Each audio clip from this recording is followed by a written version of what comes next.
Hi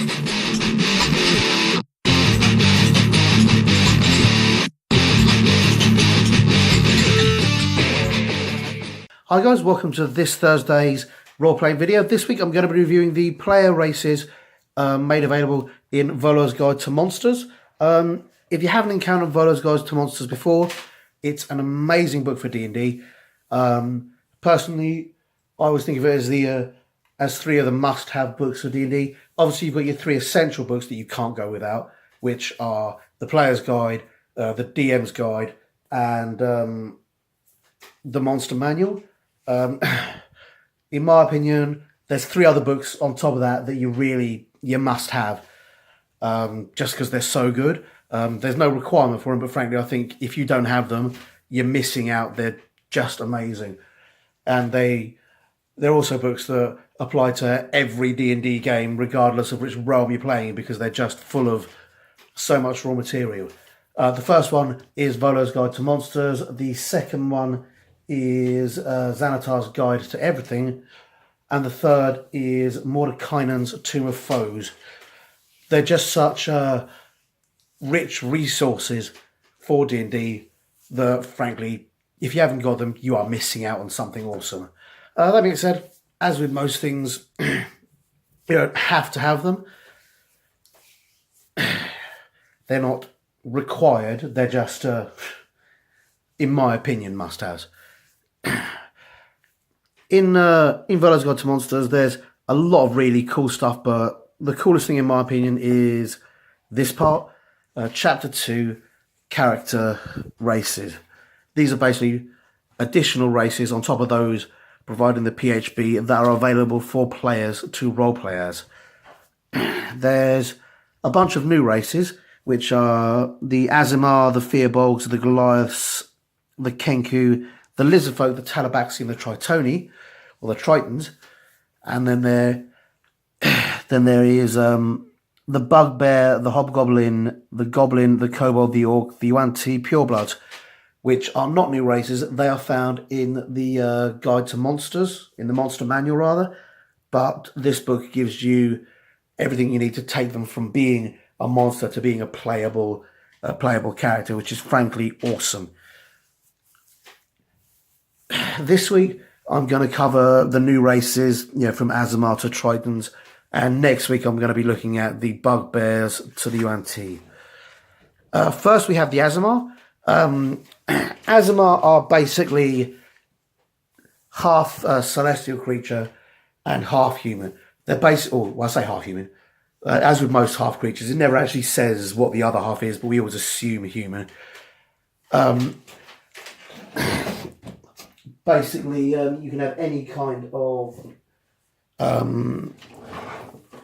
celestial being, up to and including a god in theory, decides to have a child with a human, and that child has some holy essence. Basically, if elves aren't pretty and noble enough for you, these things are fantastic. They are effectively the opposite of tieflings, and as with tieflings, whilst many tieflings have demonic blood and aren't always bad, many Azimar equally have angelic blood but aren't always good. You can have fallen Azimar and things like that.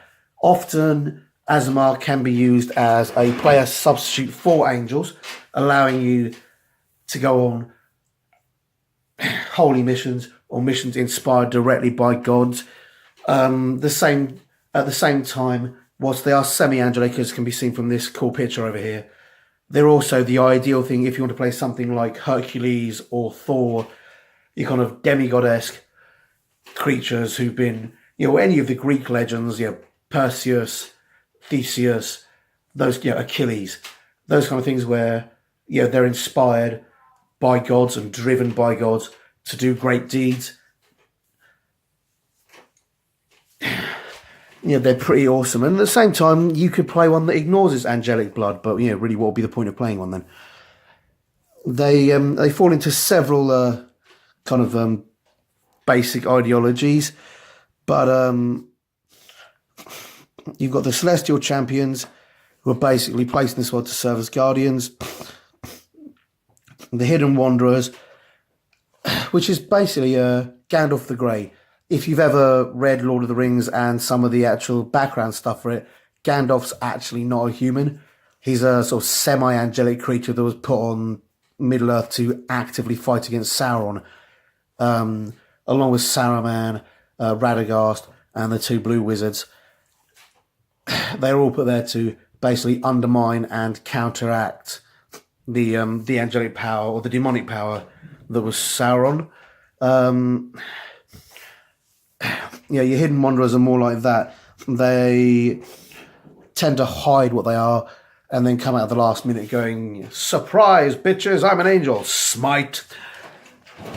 And you've got the Azamar guide, who kind of, again, your Gandalf the Greys and your Obi-Wans, they're angelic, they're inspired by angels, but they tend to act more as a guide, kind of trying to push and inspire heroes on behalf of the gods. So you can see in most of these things, they're primarily put there in kind of angelic or demigod-like positions, which is pretty cool. There's a lot more. They've got a name guide here, and you can see that you've got Toriel, Milandra, Seraphina. You can see that they've gone for angelic names, so there's a lot of really angelic potential here.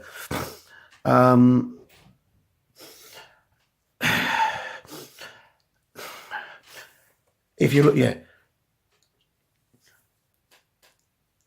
if you're looking to play something that's one step above a paladin or one step above a cleric, having them be of angelic blood can really have them be incredibly driven. At the same time, if you're looking to play someone that's incredibly dark, Azamar that have turned against the gods can be a very, very nasty thing, as you can imagine. Rules-wise here, we've got... Where are we? Charisma score increased by 2. There you can see that straight away they're going to lend themselves to the religious aspects. You know, a cleric with +2 charisma is going to be fantastic, and as is a paladin.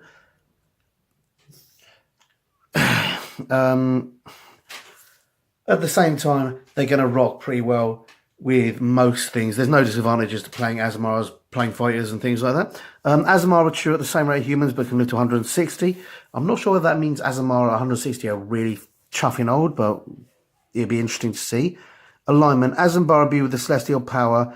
Most are good. Outcast Azamar are most often neutral or even evil.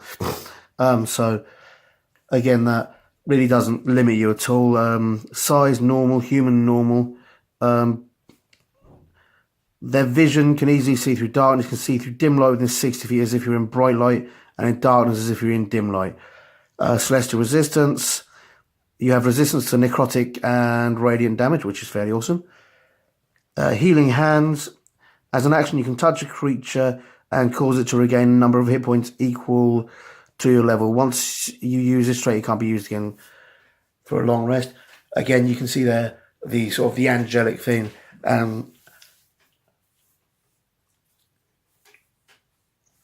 Whilst they're only half angel, if you will, you can see really the Azamar are meant to enable a player to play as sort of an angelic or supernatural creature.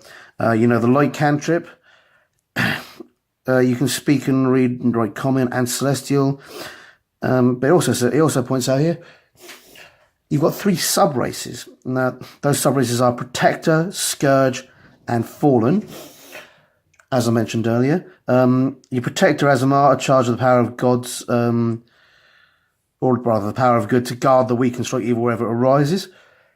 You can see the Stoic Defender, the humble Jedi all fit into this kind of ideology, and you've got a wisdom score which increases by 1, which is going to boost your cleric magical abilities. Radiant Soul, starting at 3rd level, you can use your action to unleash divine energy within yourself, causing your eyes to glimmer and 2 luminous incorporeal wings sprout from your back.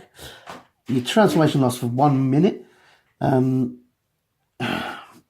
Until you enter as a bonus action, during which you have a flying speed. You can actually, your eyes glow and you can sprout glowing wings from your back. If any of you have been watching Supernatural, that is awesome. That's how a lot of places actually reflect angels and things like that. So that's pretty chuffing cool. You've got Scourge Azamar. These guys are much more your religious crusaders, your murderers of evil, rather than your sort of defenders against evil. These are the guys that will hunt evil down, drag it out into the sunlight, and watch it burn. They have a powerful desire to destroy evil, which is described here. At its best, unflinching; at its worst, all-consuming. You know, you can see here with the Scourge Azamar, they're the kind of one that if they go wrong, they'll burn down a town hall full of people to kill the vampire hiding underneath. So that gives you a lot of leeway to play however you want, but they are fundamentally there to destroy evil. If you could convince them they were evil, I'm not sure how that would work. Ability score, your con increases by 1. So again, that lends it to being a good fighter. Radiant consumption. Starting at 3rd level, you can use your action to release the divine energy within yourself, causing a searing light to radiate from you. Pour out of your eyes and your mouth, which is blooming scary, and threaten to char you. Your transformation lasts for 1 minute or until you end it as a bonus action.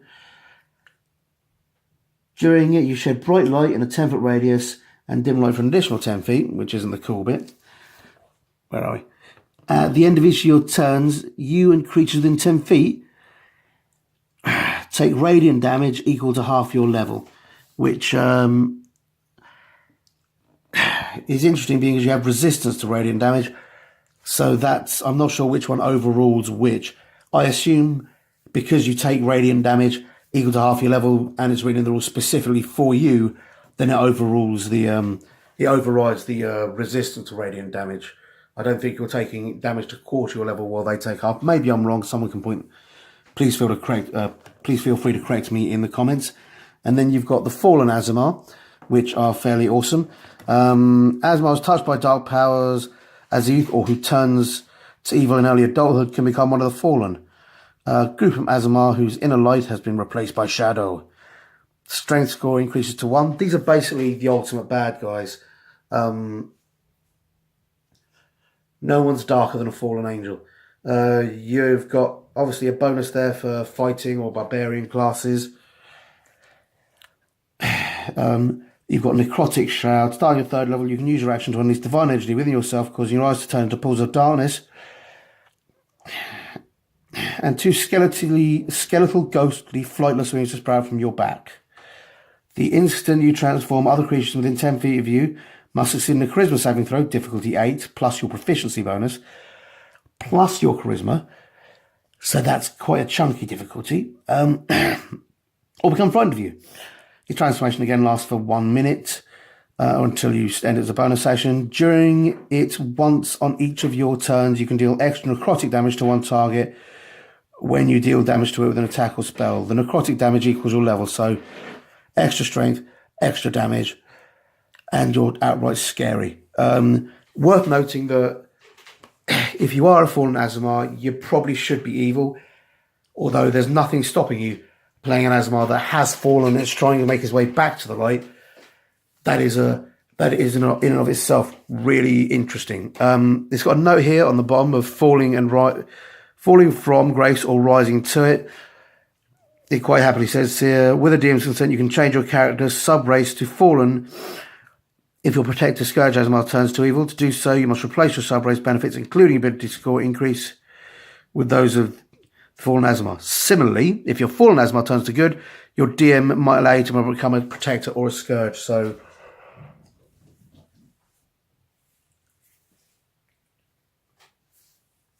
you can switch between, provided you have a legitimate reason.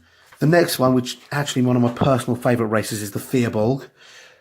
Just because they're so adorable. They're the most adorable, cuddly giants ever. Look at this guy. Who wouldn't want to adventure with a giant who's cuddly?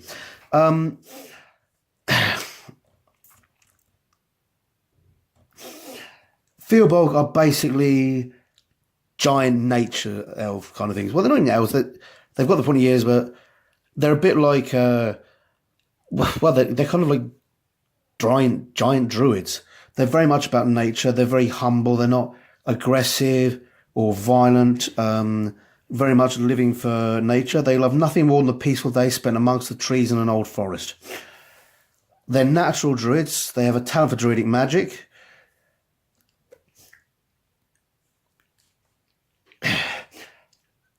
Which is put down here.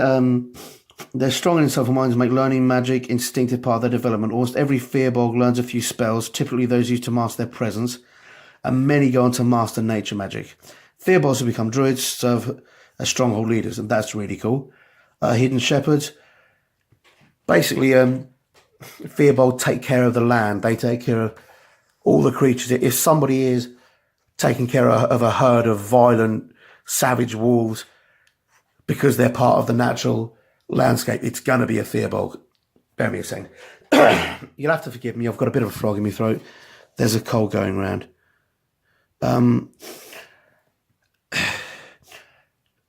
But it also says hidden shepherds. Even if there's a direct conflict, Firbolg tend to avoid it. They much prefer to use trickery and avoid violence. It doesn't mean they can't. They are huge. But, here it quite simply says they employ their magic to make the forest an unappealing place to explore, or by temporarily diverting strings to throw away game, stealing critical tools. They're far more likely to go around a problem than deal with it directly. Outcast adventurers. You can sort of see already by their nature that Firbolgs aren't the kind of guys to go adventuring. They're much happier by themselves. They're much happier looking after animals and just going about their peaceful business without anybody. But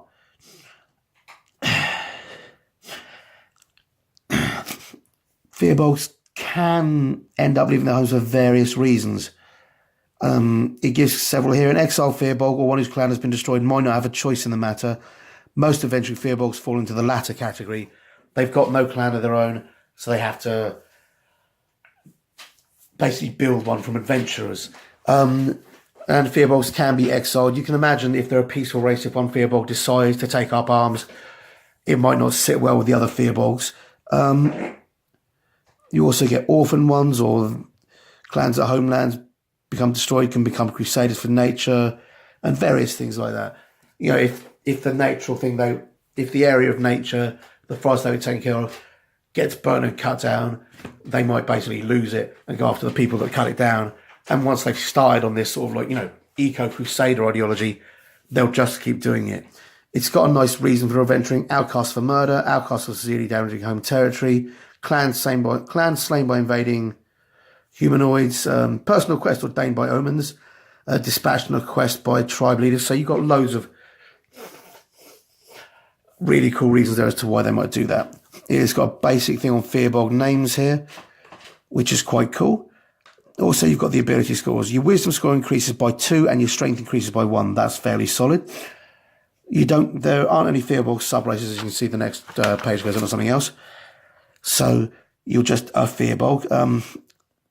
Firbolgs reach adulthood at 13, live to 500 years, so they're quite old, which gives you, again, as with most of the long-lived races, an excuse to include a lot of skills or a lot of different experiences in their background.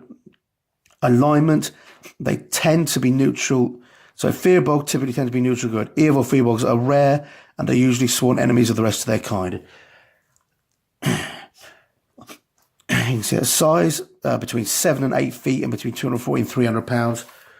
Your size is medium, but you're really at the big end of medium. You're looking down on orcs. You're not a large creature like a hill giant, but certainly I wouldn't want to meet you in a dark alley at night.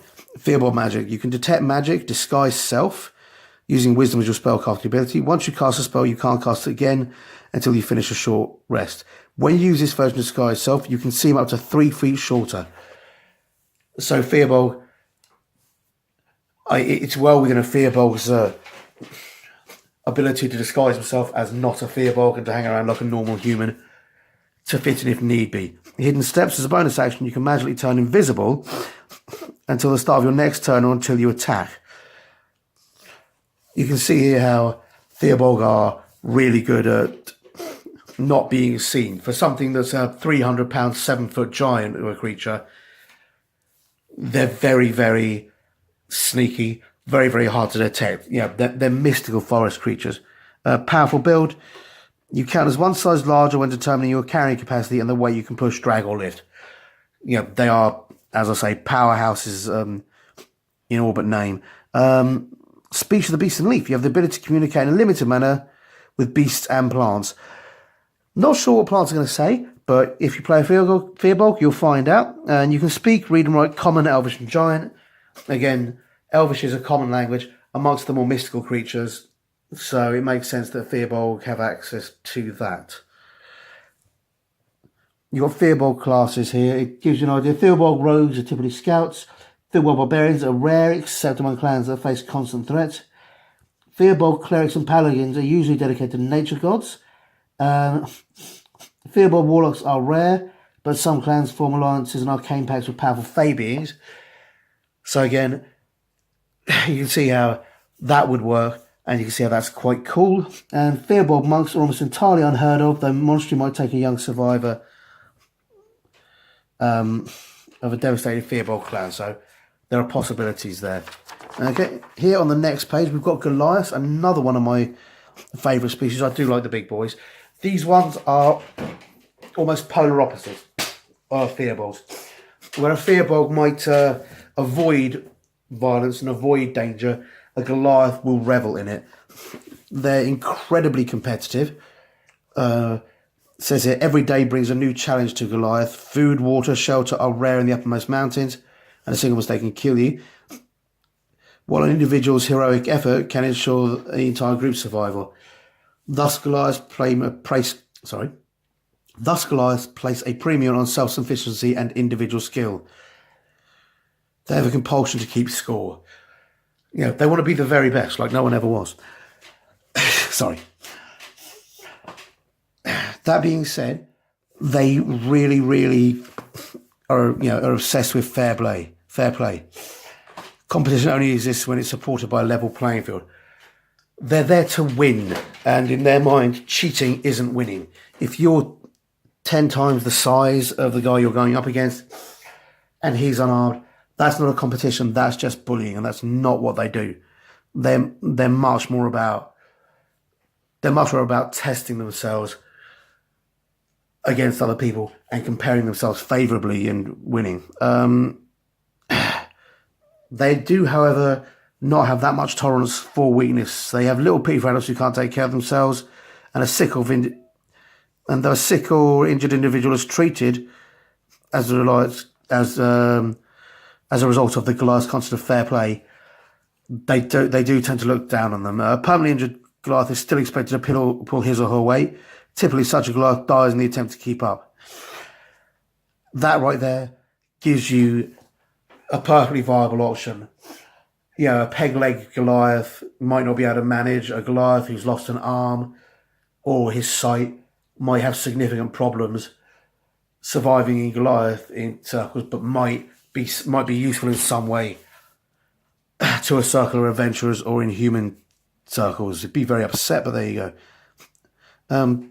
Nice. There's an awesome little Goliath naming convention. Every Goliath has 3 names: birth name assigned by the newborn's mother, a nickname assigned by the tribal chief, and a family or clan name. So they're really quite cool. The clan names are 5 syllables or more and end in a vowel, which is really cool.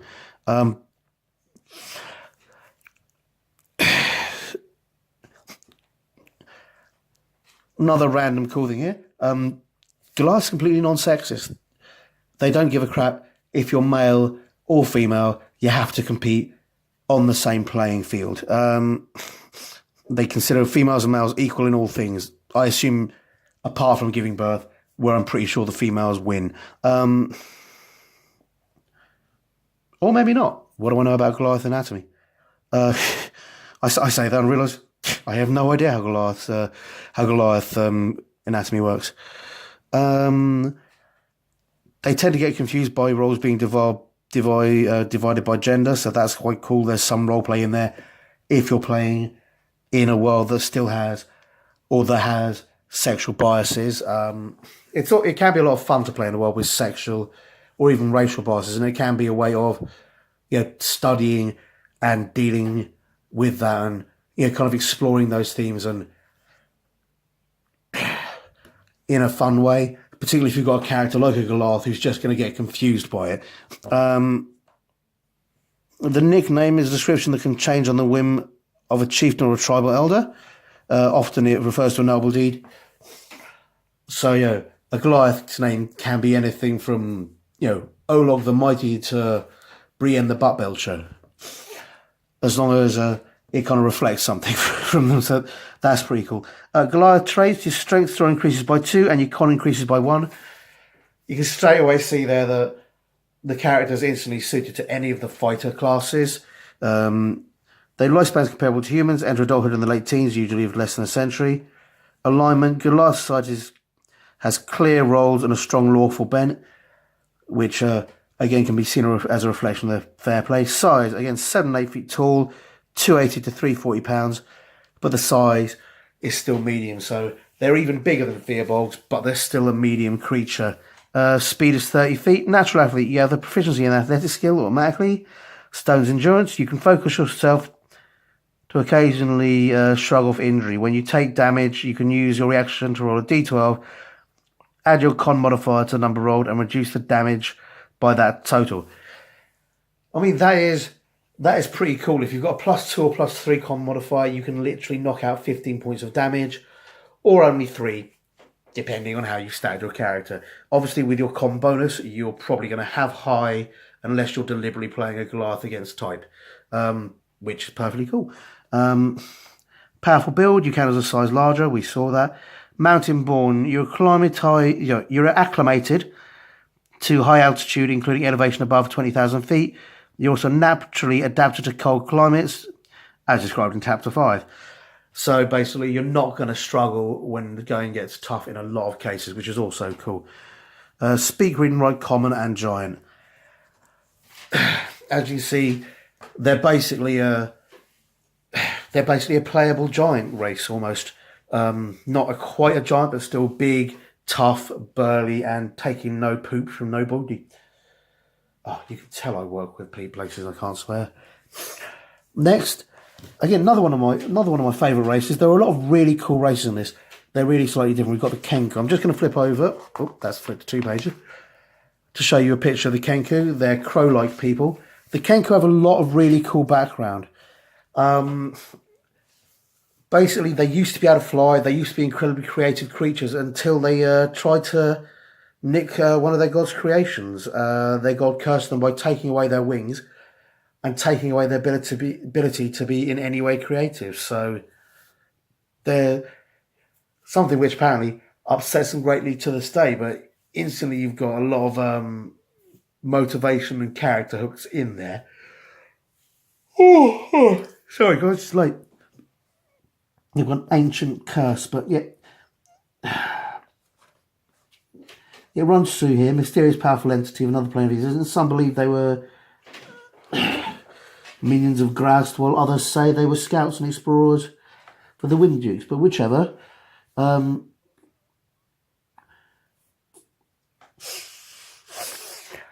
they tried to steal the thing. The enraged entity imposed 3 dreadful curses on the Kenku. First, their beloved wings weathered and fell away, leaving them earthbound. Second, because their ingenuity and skill turned towards scheming against their patron, the spark of creativity was torn from them. Finally, to ensure the Kenku could never divulge any secret, their master took away their voices. Once the entity was satisfied that they had suffered sufficiently, the Kenku was set loose on the material plane. You can see that that's pretty cool. Above all else, Kenku wish to regain their ability to fly. Every Kenku is born with a desire to take to the air, and those who learn spellcasting do so in hope of mastering the spells that will allow them to fly. Rumours of magic items such as flying carpets, brooms capable of flight, and similar objects provoke great desire from the Kenku. Despite their lack of wings, Kenku love dwelling in towers and other tall structures. They seek out ruins that reach the sky, though they lack the motivation to create and repair. Motivation and creativity to make repairs or fortifications. So there's a lot of cool stuff in the background there. You've got a creature that can't be creative, yet that kind of requires you to be very creative when you're playing it. Spitballing, adapting on the fly, improvising. These are all core elements of D&D, and here's a creature that can't do it. So you've got to be really creative in how you play this creature to actually avoid being creative. As a result of their lack of creativity, Kenku functions as minions to powerful masters, flock to leaders, so on and so forth. Although unable to speak in their own voices, and this is another one of the cool hits, Kenku can perfectly mimic any sound they hear, from a halfling's voice to the noise of rocks clattering down a hill. However, Kenku cannot create new sounds and communicate only by using the sounds they have heard. If any of you have watched the original cartoon Transformers, the movie, Kenku are almost like the Junkions, who spoke in TV clips. If any of you have been watching, there's a meme going around now with a bunch of people's voices being used to sing All Star. It goes, "Hey now, you're an All Star." That's how Kenku speak. They might say the first part of a sentence in an outrageous accent, and then speak perfectly normally for the second part, and then go back to another accent, and then in a third, because they've basically got to use the exact language, inflection, and intonation they heard. They can't just add the words to their vocabulary. They can merely mimic what they've heard. On the other hand, this means they should be fairly boss at the verbal components for spells. If they hear a verbal component, they can imitate a verbal component. I'm not sure how that rolls in, but it gives you some really cool stuff. They make ideal minions because they can't be creative. Having somebody else be creative for them really is useful. Kenku adventurers are usually survivors of a flock who have sustained heavy losses, or a rare Kenku who has grown wary of a life of crime. They do nick a lot. These Kenku are more ambitious and daring than their fellows. Others strike on their own in search of the secret of flight or to master magic to uncover it. Kenku adventurers are atypical of their clan, that's of their species. So there's something you're not going to find a lot of, but if you do, they're quite cool. It says here, despite their relative independence, they still have a tendency to seek out companions to emulate and follow. Kenku loves to mimic the voice and words of its chosen companion. I think we can all see how that would be fun, but I think we can all see how certain players would make that quite annoying. You got some Kenku naming ideology there, giving you ideas of how Kenku get named, and we've got the Kenku traits here. There we go. Dexterity score increases by 2, and your wisdom score increases by 1. So we can see they're not dumb. They're just not intelligent. Alignment. Kenku are chaotic creatures, rarely making or enduring commitments. They care mostly for preserving their own hides. They're generally chaotic, neutral, and outlook. Again, there's a lot of potential for roleplay in these creatures, and that's always interesting to me. Kenku are 5 foot tall, about 120 pounds, and the size is medium, so fairly normal. Walking speed 30 feet. They can duplicate other creatures' handwriting and craft work. They're really good at forgery. Kenku training, you're proficient in your choice of 2 of the following skills: acrobatics, deception, stealth, or sleight of hand. That's cool. Mimicry, you can mimic sounds you have heard, including voices. A creature that hears the sound you make can tell they are imitations with a successful insight check, opposing your charisma. So, again, you can use that to trick people and to confuse people, so that's cool. They can read and write common, but you can only speak using mimicry trait. It's got a little advantage here on role-playing Kenku. Constant attempt to mimic. If you're playing a Kenku, constant attempts to mimic noises and come across as confusing or irritating rather than entertaining. You can just as easily describe the sounds you make. As I said, certain players will make it very interesting to roleplay with the Kenku. Certain players will annoy the crud out of you after 5 minutes.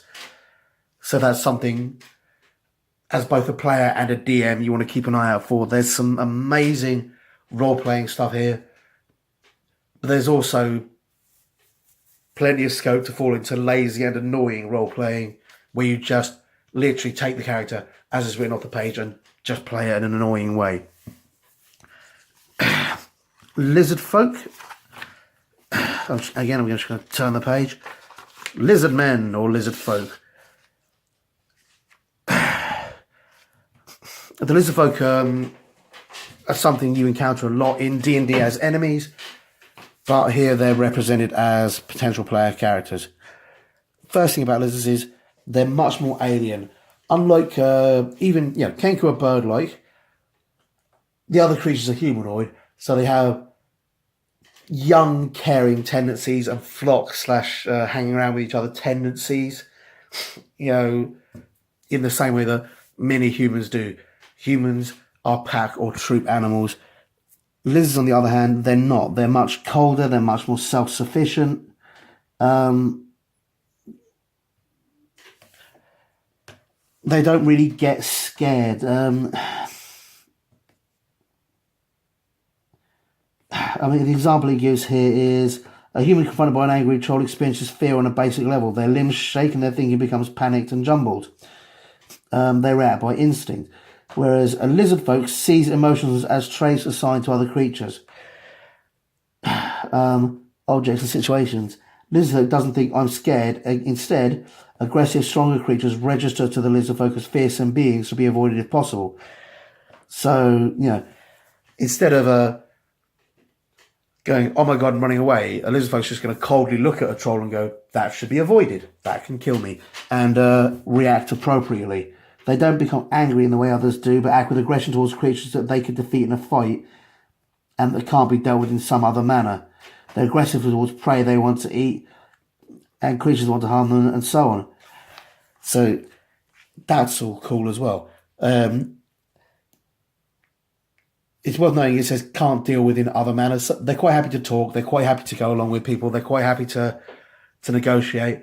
But if they can't, they will just bite your head off. And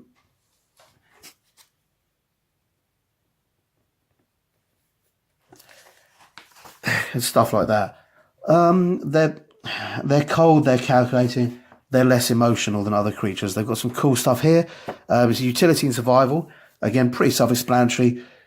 If something is useful, a lizard folk will keep it. If something is not useful or doesn't make life better or more pleasurable, it has no intrinsic value. Gold, for example, is a nice flexible metal. And lizard folk wouldn't see the value in it as a shiny, beautiful piece of jewelry.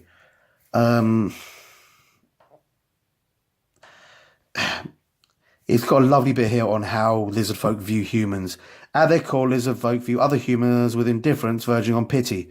Born into the world lacking stout scales and sharp teeth, it's a wonder they've managed to survive for so long.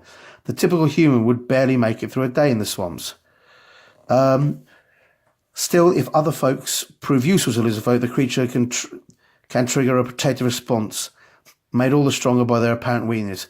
Lizard folk assess such beings as hatchlings, young ones incapable of protecting themselves, but who might prove useful in the future if they receive care. So they'll literally take care of you as a child on the assumption that at some point you're going to provide a useful service to them. It's not so much love as kind of a paternal contract of convenience. It's got here some descriptions of lizard folk personality and quirks, which are quite cool. Here we've got some lizard folk names and how they work. And here traits, we've got constitution increased by 2 because they're very tough.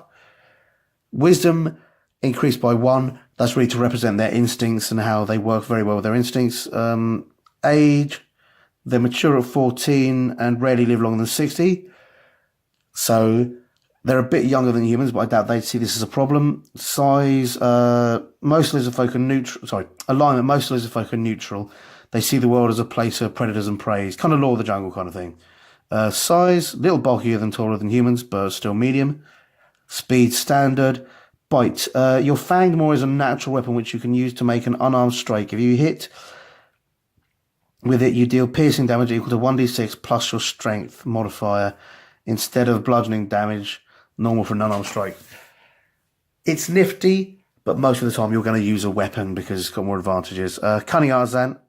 As part of a short rest, you can harvest bone and hide from a slain beast and slain beast constructs, dragon monstrosity, or plant creature of size smaller or larger to create one of the following items: a shield, a club, javelin, or 1d4 darts or blowgun needles.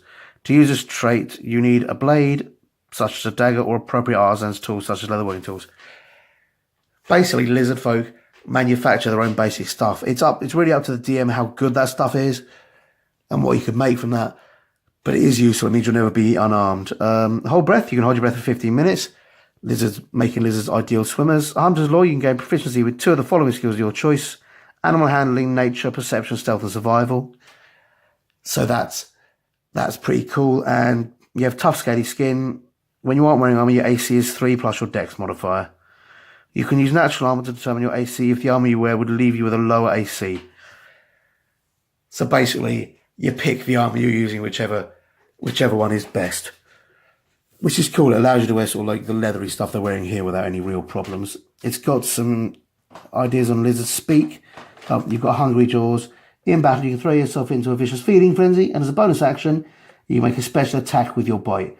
That's where bite comes into its own, not because you're going to use it instead of a weapon, but hungry jaws allow you to use it in addition to a weapon.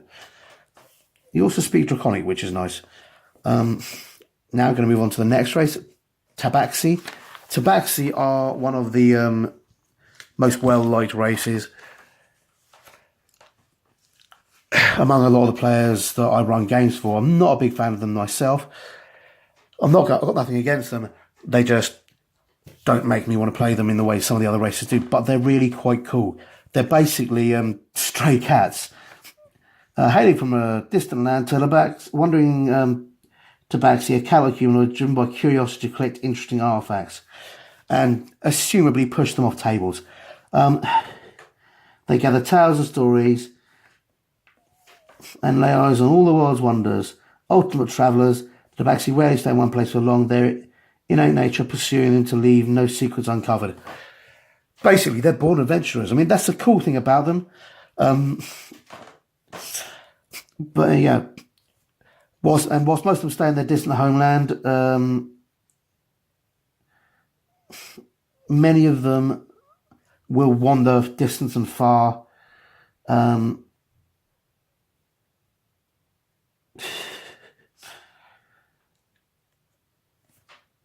It says here that the Cat Lord, the divine figure responsible for all the creations of the Tabaxi, gifts each of the children with one specific feline trait. Those Tabaxi gifted with curiosity wander far and wide. Basically, they just want to know what's going on. Tabaxi treasure knowledge rather than material things, so they're barters of lore. They'll quite happily trade a thing for a story, which makes them great NPCs. Yeah, if you want to recount stories of your tales to them, also makes them great player characters. Although you can end up losing all your money because of a particularly good story that you want to hear the finish of. So that's pretty cool. It runs basically it explains the Cat Lord here, which is the deity of the Tabaxi. It explains fleeting fancies. Basically, think of house cats. Only cooler. They can be distracted by random small things.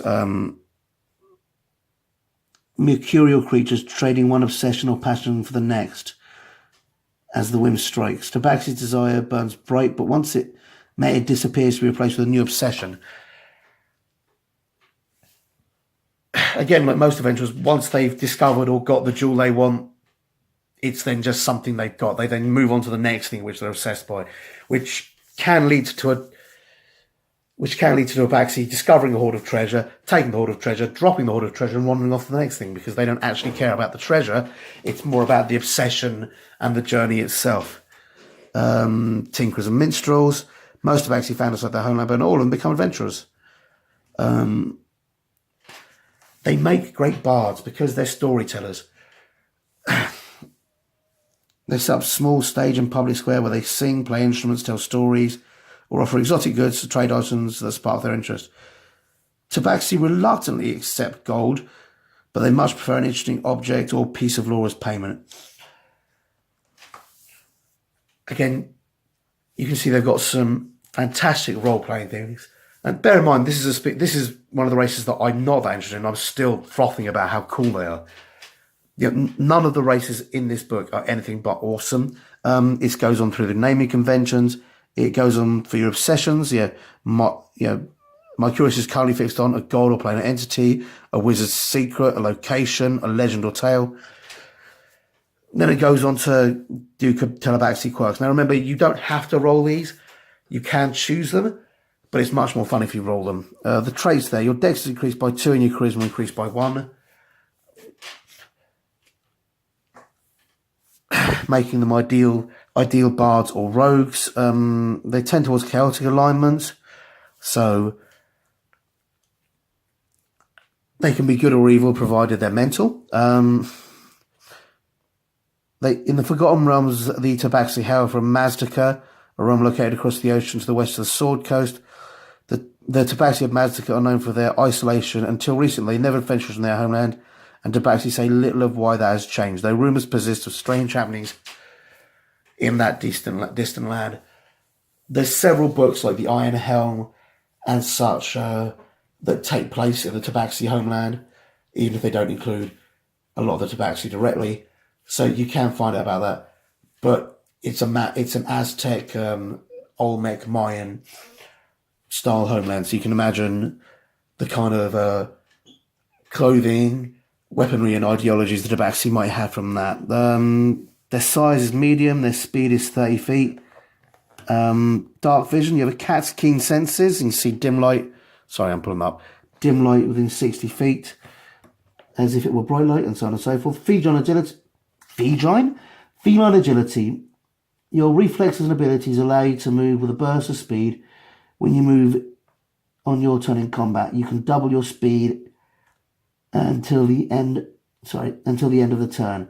Once you use a trait, you can't use it again until you move 0 feet. That's really quite useful because you're doubling your ability to get to someone or get away from someone. So if you can make a fair escape onto a ship or boat, that's it. You can then stand by and rest. If you get to someone, you can stand where you are fighting, effectively moving 0 feet, and then move speedily towards the next. It's quite a tactically useful skill if you use it right. Cat's claws, because of your claws, you can climb. Sorry, you have a climbing speed of 20 feet. In addition, your claws are natural weapons you can use to make unarmed strike. Deal slashing damage, 1d4 plus your strength. It's not particularly much, but it's cool if you're unarmed. Cat's talent, you have proficiency in the perception of stealth skills. Languages, you can read and write common. There's a lot of cool stuff about these guys. There's a lot of cool background about that, particularly for playing in the exotic realms. Particularly for playing in the Forgotten Realms because of their exotic homeland. Next, and possibly finally,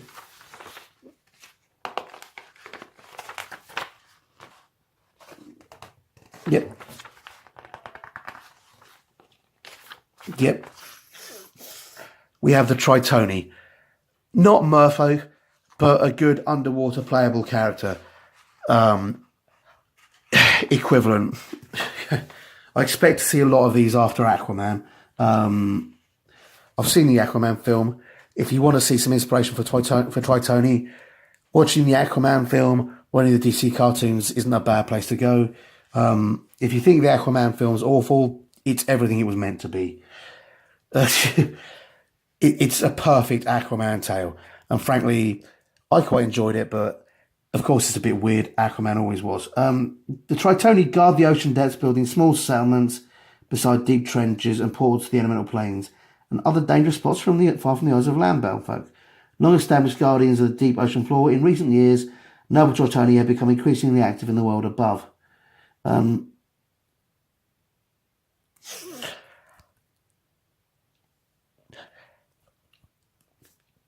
Basically, centuries ago, they started interacting with the human world pretty much in response to stuff like the elemental evil stuff, where the planes started invading, water planes started invading, so the Tritoni, being guardians of wacky shit from the depths, dealt with that. If you're looking at an ocean-going voyage or a pirate voyage or something in the Sword Coast, Tritoni are great because if you need to deal with the sea, they're a great angle to enter into it. That's literally what they do.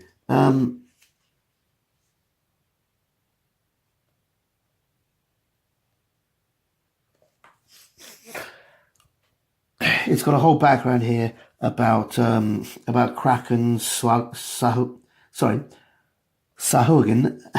and other such terrible creatures, and why the Tritoni fought them and helped to drive them back, which is very cool.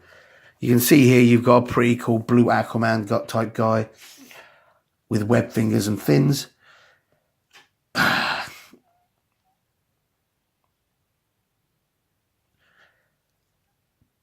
It gives you a bit of brief stuff here. Haughty Noble tells you they come across as fairly haughty and arrogant. Literally what it says there. This isn't because they are, it's because they've lived in isolation with their own kind of very strict and noble warrior culture. It's like, how dare you come to the sea, for I am the guardian of the sea. Look at me, I'm special. Basically, they're really quite cool and a lot of fun. But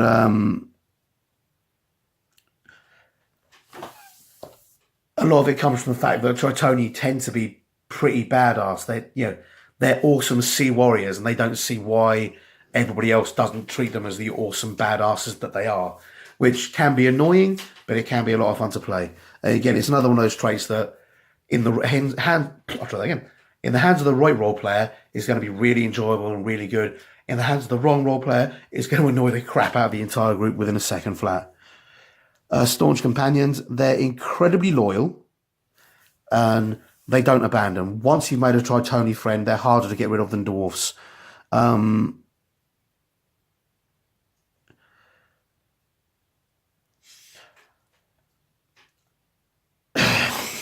Ouch.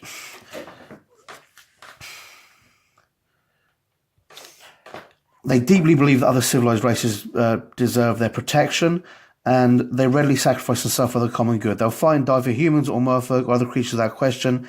Their self-absorbed nature makes them overlook the history of other creatures, but they also endure a sense of guilt over allowing the evils of the plane of water to enter the material plane and threaten its inhabitants. Basically, they feel like they owe you. They're arrogant douche canoes because they feel like they've been protecting the world and you should acknowledge how cool they are. But because they didn't protect the world properly enough, they kind of feel like they owe you about it, which is quite cool. Also, it says here at times their fervour can lead them astray. They can get obsessed with protecting people over common sense. Strange to the surface, isolation, most of them try to I have Tourette's, guys. I apologise. I'm a little tired and it's getting to my face. They struggle with the idea that they can't easily move up and down out of water. And the changing of seasons mystifies them. Basically, the surface world is confusing as fuck because they've never been there. They might try and jump down a cliff or down a hill or try and, or plan a route that goes up a cliff or up a high mountain without realising that they can't simply swim up and over it. They've got to climb and endure that kind of rough terrain. That kind of thing and that kind of confusion, again, can be quite fun and can be quite cool. Could be quite annoying in the hands of the wrong player, but they're really cool. You've got several Tritoni personality traits, like you phrase requests as orders and you expect them to be obeyed, or you learn an antiquated version of common and drop thee and thou into your speech.